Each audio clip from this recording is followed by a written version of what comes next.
nelawug Mamor Anta Sali ama sasin atum sasin la Mamor faatu mboolem ñi bind wax nañ mooy li wóor ama sasin atum sasin la Mamor faatu mboolem ñi bind wax nañ mooy li wóor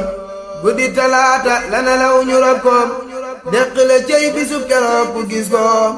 sëriñ bi ne tari na mboolem alxuraan laa muy nelaw toog ci wetam dolli ko ñaan tey ba Muhammad Numbe Maar si la taxaw ginnaaw mu jiitee nit ña gaa yëppan ko gaw mu wax ca kaw sëñ Bamba kaay fii mu ni ko mboolem li ngay wax maa ngi fii di dégg ko mu ni ko saasu lii wéyee dama bëggoon ñu ànd kër la joor mu teg la fam tegoon Mamor nga koy ubbee mu man lay dimbulim sëriñ bi sant ko ci wax jim jàllale xamal ko it ni moom du dem ci buur yi ngir darajay àdduna ak fajari mbooloo ma jaaxle lool di wax kii dof la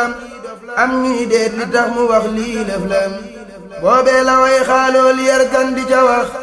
fam jublu tey leeral mbiram ci baa di wex man yàlla laa doyloo mu doy ma sëkk mooy buuri yépp moo ma sàkk yaakaar mi ndeef ci moom laa darloo sag bëgg mooy xam ak jëfeek ak farlu man nekku may ragal ku yàlla bind man fa suma ragal ku dul ki bind lastu aqaafu dura xalxin badama fa wattu amriya ilaa rabbi sama addul wan nafu min arrahmaani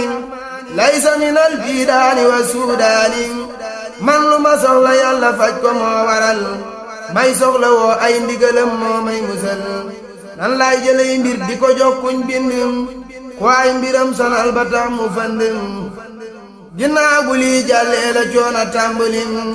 sëriñ bi ñàkk lool ci nit kuy dimbulim ak balati duniyaa ilayya xablu wa biituwaa fasaala anni kablum wa baadoo anniyaat barat walam amillaa li kawnihaa daara sulam